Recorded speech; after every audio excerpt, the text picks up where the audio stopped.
everybody. Welcome to another episode from Your Own Pathway. For those who don't know me, my name is Paia. I'm a trained psychotherapist turned empowerment life coach and organizational leadership consultant, where I bring my experience, knowledge, and skills to empower all of you to forge your own path and to own it. So I hope all of you are having a wonderful week. I'm in filming this the week after 4th of July. So I'm sure it is a hard week to come back to work to, and I'm not gonna lie, it was hard on Monday and Tuesday, but I am all in this week, and you know what? Actually, feels good to be back, and of course, part of that is recording for my YouTube episodes, and I wanted to do this episode again for a very long time, but other episodes took priority. And I was having a conversation with someone, one of my friends, and we were talking about our past experiences about an event. And we were talking about, oh my God, we're like having dreams about this. And we acknowledge that this was our trauma response, that we're dreaming about this. And so, even though it wasn't a big traumatic event, like a big T, we realized that this was like the little T's, like the little traumas that even though this event occurred a year ago, it has shown up in our dreams. And so today's episode is talking about little T trauma versus big T trauma and how little T trauma is actually harder because they're the everyday traumas that keep showing up, that do not get acknowledged. And when I think of little T's, I think of scars, like little scars that keep showing up. It's not one big scar, it's not one big surgery, and you have that one big scar. Little T trauma are the little scars that keep showing up, that you keep cutting and cutting and cutting. And even though it may not do huge harm at the same time, it never heals. And before it heals, you have another scar. So that's what little T is. And so today's episode is all about little T's and why little T's are so hard to acknowledge and heal from. And it's such a disguise about it. And a lot of people don't understand what small T traumas are about. And even as a therapist, I've had other therapists challenge me and say, Paya, that's not trauma. That's depression. That's anxiety. And little T trauma doesn't exist. Post traumatic stress disorder is big T trauma, but little T trauma doesn't exist. And I would argue and say, yes, they do. It's not my job to tell a client or anybody else that what they feel or what they went through isn't traumatic, and to dismiss and gaslight a person or client saying, you know what, that wasn't trauma. You were just born in unfortunate circumstances in which you grew poor, and because you were poor, you didn't have things, and that caused you a lot of shame. I would never say that. And so little T trauma, even in the therapy field, little T trauma does not get acknowledged by certain therapists. And so today's episode is really going to dive into what little T is, how it shows up, and what we can do about it. So one of the biggest misconceptions about trauma is that it's only caused by massive one-time events. And people often think that if they haven't experienced something drastic or big or terrible or harmful, that they haven't experienced trauma. But trauma is more nuanced than that. Our daily experiences, though they may seem small or insignificant on their own, can actually add up and impact our mental health, our well being in very profound ways. So it's so crucial to recognize both big T and little t trauma in our everyday lives, because understanding them can be a game changer for our well being, and to acknowledge and say, you know what? I have trauma. It may not be the big, massive trauma where I felt endangered, but I felt lost. I felt unseen. I felt unheard. That's very traumatic also. And another misconception about trauma is that, again, Trauma doesn't happen to me, only happens to other people, not us, not me. Yeah, I had all my needs met. Yeah, I lived, I never had any I had all my basic needs met, but maybe you felt unheard. Maybe you were the invisible child in the family. Maybe you were taught to never express your emotions and you were expected to suppress it. And now you're an adult. You don't know how to express your emotions, or you have certain attachment styles that show up in relationships. All of that is part of trauma. And again, we might think, I'm fine. I don't have trauma. That happens to other people. I grew up very healthy. I grew up this, I grew up a certain way. It's like, no, that only happens to poor people or people who are, or soldiers or veterans. That doesn't happen to me. But the truth is, trauma can be hidden in plain sight. And it can masquerade again as anxiety, depression, or just feeling stuck in general. So without recognizing the role of trauma, we might struggle to find solutions to our own mental health challenges.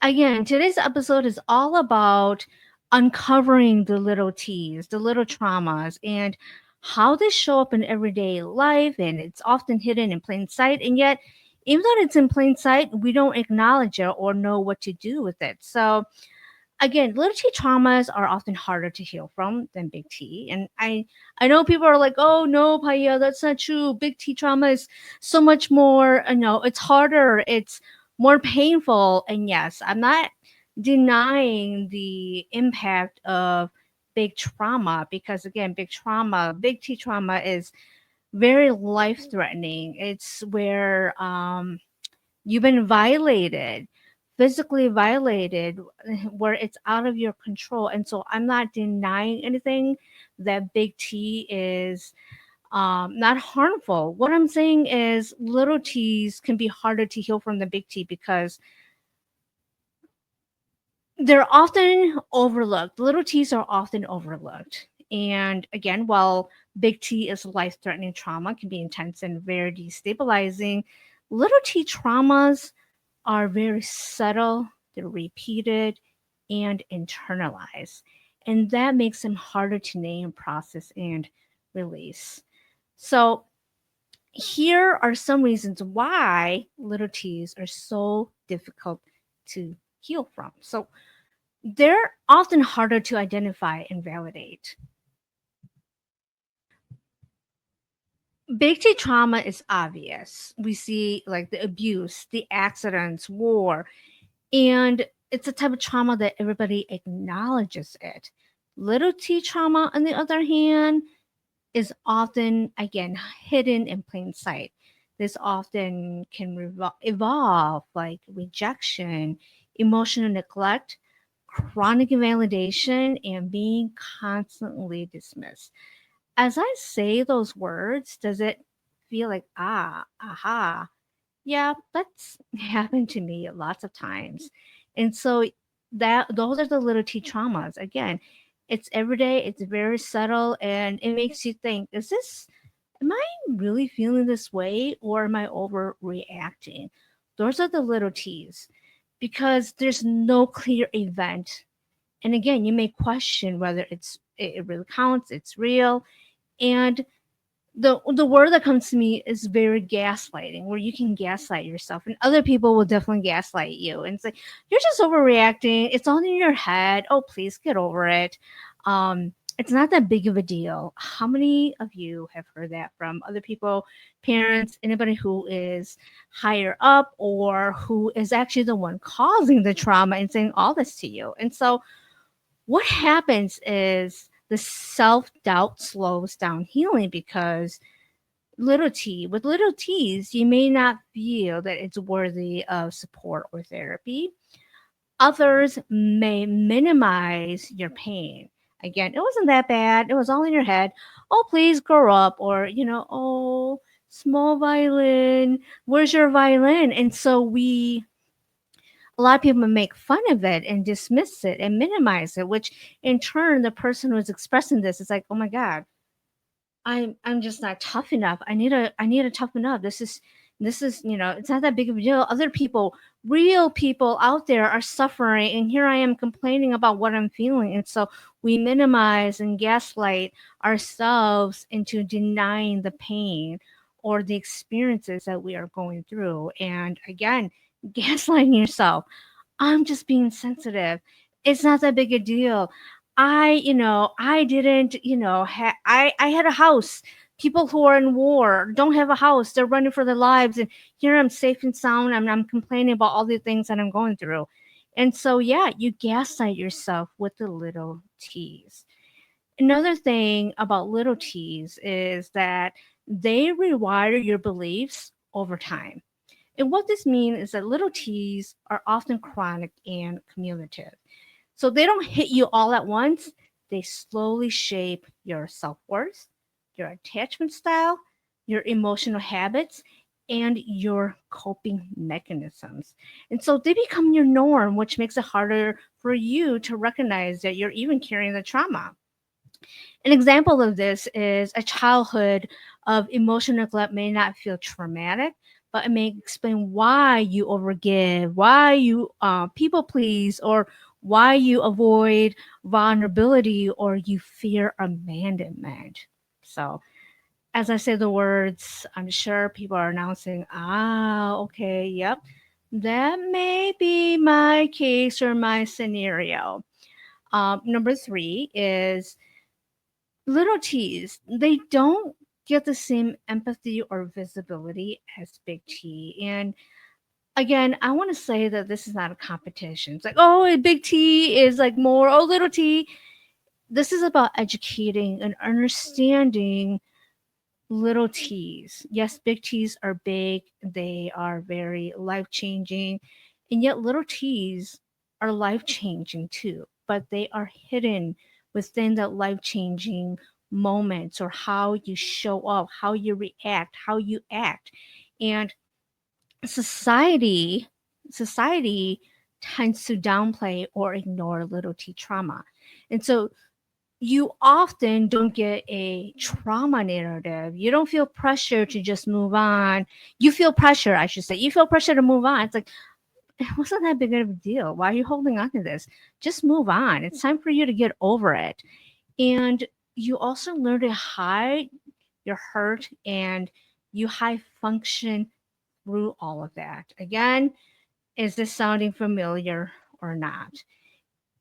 The invisibility breeds shame, which deepens the wound. And I think the biggest thing about little T is shame. There's so much shame around little T because it gets dismissed so much that people shame you. You feel shame that you're feeling this, that, again, it's not that big of a deal. So why am I feeling this way? So there's a lot of shame around little T. Number four about little T's is they're often fragmented and not obvious.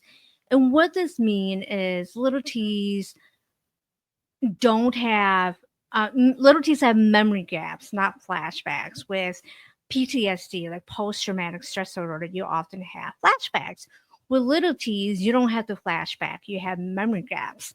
You remember the patterns, not the events, and your nervous system responses and not the conscious choices. So, what it means that you may feel anxious, you feel unsafe or disconnected, but you don't know why.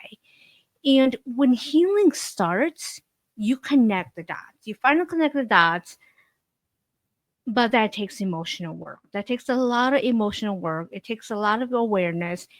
And often this doesn't happen until you work with a professional who is pointing all this out to you. And you're finally like, okay, now it makes sense. So number four, that is little T's, they're often fragmented, yes, not obvious. Number five is little T's, they recur in everyday life. And so again, because of this, little T trauma is relational and often very subtle, and it can resurface in romantic dynamics, workplace hierarchies, family roles, social anxiety, or self silencing. It's not that you're too sensitive. It's that your past is still whispering in your present. And in my work with clients, I see a lot of this. I see so much of this where clients may have left family, but far, far, far away, thought that they dealt with everything, thought that distance would help with the healing. And if you don't work on this, it always catches up. Everything catches up if you don't heal. And so that moves on to our next topic. So how do you heal from little t? How do you heal from little t? How do you move on from this? And again, little t is hard to acknowledge. A lot there's no validation for it, and in order to heal from little t, you have to acknowledge it. You have to acknowledge that the little t trauma is real trauma. Even if nobody believes you, even if nobody validates you, even if they continue to gaslight you, none of that matters as long as you validate that what you went through is indeed trauma. So you acknowledge it. The second thing is you stop minimizing what you went through. Little t gets minimized a lot, it gets made fun, it gets shamed a lot. And so stop minimizing what you went through, what you felt. And honestly, I hate to say this, but if you have a professional who is minimizing what you went through, I would highly recommend you get a different therapist who offers you a safe place to help you to validate what you went through and not dismiss anything as, well, that's just bad. That just sucks for you that you went through that. A helpful, true therapist will never invalidate what you went through. It will never minimize what you went through.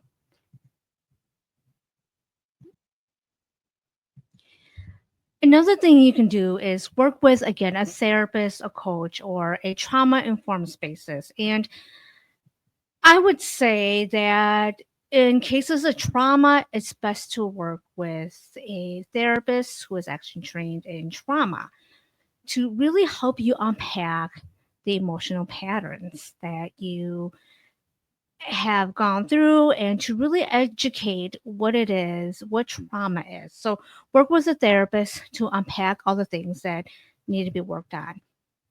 Also, create emotional safety for you, and you do this for yourselves slowly and gently.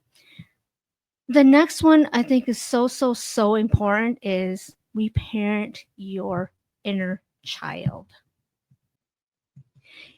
Reparent your inner child with compassion, not criticism, because even as children, a lot of this occurs. A lot of the little T's actually occur when you're a child, when you're told not to do this, not to do that, don't cry, don't show emotion, don't do this, don't do that. You carry all that with you, and so in order to work on the small T's, a lot of it occurred in childhood. So reparent your inner child. So the final truth about little t trauma is, again, big T trauma wounds are very loud. Little t trauma wounds are very quiet. And both deserve to be healed, and both make you worthy of support, softness, and a space to rebuild. So I hope you enjoyed today's episode about little t trauma and how to start validating the everyday traumas that you try to hide. So that is all I have for you all today. I hope you enjoyed this episode.